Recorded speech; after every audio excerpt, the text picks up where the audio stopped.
আকাশবাণী আগরতলা স্থানীয় সংবাদ পড়ছি ইতিকণা মুখোপাধ্যায়। কেন্দ্রীয় সরকার বাল্যবিবাহ মুক্ত ভারত নামে একটি জাতীয় প্রচার অভিযান গতকাল থেকে শুরু করেছে। নতুন দিল্লিতে এই প্রচার অভিযানের সূচনা করেন কেন্দ্রীয় মহিলা ও শিশু উন্নয়ন মন্ত্রী অন্নপূর্ণা দেবী। তিনি বাল্যবিবাহ মুক্ত ভারত পোর্টালও উন্মোচন করেন। অনুষ্ঠানে কেন্দ্রীয় মন্ত্রী বলেন, বাল্যবিবাহ প্রতিরোধ, সেই সংক্রান্ত সচেতনতা বৃদ্ধি এবং এই ধরনের ঘটনা সম্পর্কে তথ্য দিতে এই প্ল্যাটফর্ম কাজ করবে। তিনি বলেন, বাল্যবিবাহ শুধু ফৌজদারি অপরাধ নয়, মানবাধিকার লঙ্ঘনও বটে। বাল্যবিবাহ মুক্ত ভারত অভিযান শুধুমাত্র 10 অথবা 15 দিনের কর্মসূচি নয়, বরং একটি বিরতিহীন প্রচেষ্টা, যা বাল্যবিবাহের কুফল থেকে ভারতকে মুক্ত না করা পর্যন্ত অব্যাহত থাকবে। এদিকে সারা দেশের সঙ্গে রাজ্যেও গতকাল থেকে বাল্যবিবাহ মুক্ত ভারত অভিযান শুরু হয়েছে। এই উপলক্ষে আগরতলায় রাজ্য মহিলা কমিশনের কার্যালয়ে আয়োজিত অনুষ্ঠানে চেয়ারপারসন ঝর্ণা দেববর্মা বলেন, বাল্যবিবাহে শিশুদের শিক্ষা, স্বাস্থ্য এবং সুরক্ষার অধিকারের উপর নেতিবাচক প্রভাব পড়ে।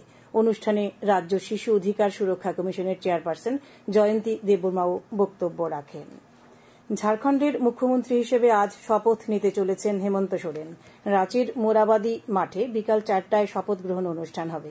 ঝাড়খণ্ডের চতুর্দশ মুখ্যমন্ত্রী হিসেবে হেমন্ত সোরেন শপথ নিতে চলেছেন। সম্প্রতি বিধানসভা নির্বাচনে 81 সদস্য আসনের মধ্যে জেএমএম নেতৃত্বাধীন ইন্ডিয়া জোট 56টি আসনে জয়লাভ করে। অন্যদিকে বিজেপি নেতৃত্বাধীন এনডিএ জোট নির্বাচনে 24টি আসন পেয়েছিল। National research centre for orchid Sikkim, রাজ্যের horticulture and soil conservative department এবং ICAR-NEH লিম্বুছড়ার উদ্যোগে প্রজ্ঞা ভবনে অর্কিড চাষের উপর একদিনের প্রশিক্ষণ শিবির ও গাছের চারা বিতরণ গতকাল অনুষ্ঠিত হয়। অনুষ্ঠানের উদ্বোধন করেন কৃষিমন্ত্রী রতনলাল নাথ। উপস্থিত ছিলেন বিধায়ক জিতেন্দ্র মজুমদার, ICAR দিল্লির প্রাক্তন ডেপুটি ডিরেক্টর জেনারেল ড SP সিং, হিমাচল প্রদেশের ICAR এর প্রাক্তন অধিকর্তা ড বীরপাল সিং, পদ্মশ্রী সম্মানে ভূষিত অর্কিড বিশেষজ্ঞ অরুণাচল প্রদেশের স্টেট ফরেস্ট ইনস্টিটিউশনের প্রাক্তন অধিকর্তা ড নাগেশ্বর রাও প্রমুখ। অনুষ্ঠানে বক্তব্য রাখতে গিয়ে মন্ত্রী রতনলাল নাথ বলেন, সরকারের লক্ষ্য হচ্ছে ঘরে ঘরে রোজগার, কৃষকদের আয় বৃদ্ধি এবং আত্মনির্ভর ত্রিপুরা গড়া। অর্কিড চাষের জন্য উপযুক্ত জলবায়ু ও মাটি এই রাজ্যে রয়েছে, তাকে কাজে লাগাতে হবে। এছাড়া নতুন ফসল উৎপাদনের জন্য নতুন প্রযুক্তির ব্যবহারের জন্য তিনি কৃষকদের কাছে আহ্বান রাখেন। একদিনের প্রশিক্ষণ শিবিরে 300 জন কৃষকের হাতে 40টি করে মোট 12,000 অর্কিড জাতীয় ফুলের চারা তুলে দেওয়া হয়। এতে খরচ পড়ে 35 লাখ টাকা। শুধু গাছের চারা নয়, চাষের জন্য প্রয়োজনীয় সামগ্রীও কৃষকদের হাতে তুলে দেওয়া হয়। প্রধানমন্ত্রী সূর্যঘর মুফত বিজলি যোজনায় 2027 সালের মধ্যে সরকারি সমস্ত দপ্তর সৌর বিদ্যুতের অন্তর্ভুক্ত করার লক্ষ্যমাত্রা নিয়ে কাজ করছে কেন্দ্র ও রাজ্য সরকার।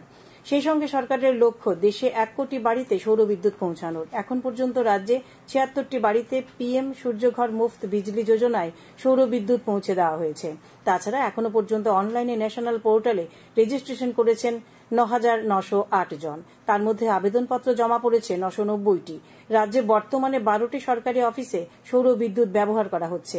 রাজ্যে এই প্রকল্প রূপায়ণের দায়িত্বে রয়েছে ত্রিপুরা বিদ্যুৎ উন্নয়ন নিগম লিমিটেড এবং পুনর্নবীকরণ শক্তি উন্নয়ন সংস্থা।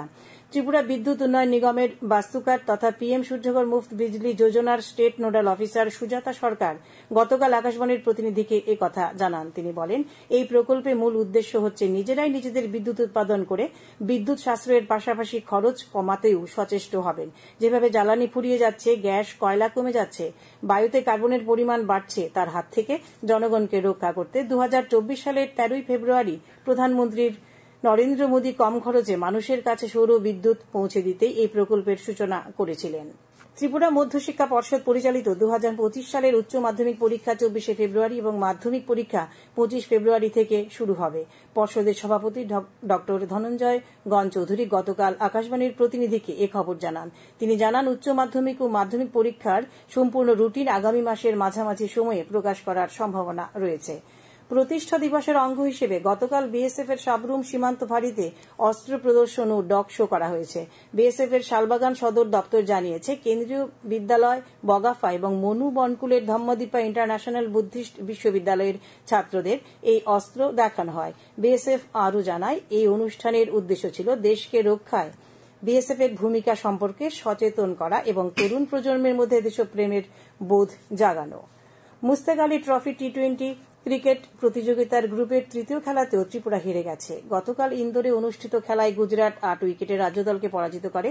প্রথমে ব্যাট করতে নেমে রাজ্যদল 20 ওভারে 8 উইকেট হারিয়ে 155 রান করে। জবাবে গুজরাট 10 ওভার 2 বলে 2 উইকেট হারিয়ে জয়ের লক্ষ্য পূরণ করে। বিজয়ী গুজরাটের উর্ভিল প্যাটেল 113 রান করেন। আজ আকাশ আংশিক মেঘাচ্ছন্ন থাকবে। সকালে হালকা কুয়াশা ছিল। তাপমাত্রা সর্বোচ্চ 28 ডিগ্রি সেলসিয়াস এবং সর্বনিম্ন 16 ডিগ্রি সেলসিয়াসের কাছাকাছি থাকবে। আজ ভোরের সর্বনিম্ন তাপমাত্রা ছিল 15.4 ডিগ্রি সেলসিয়াস।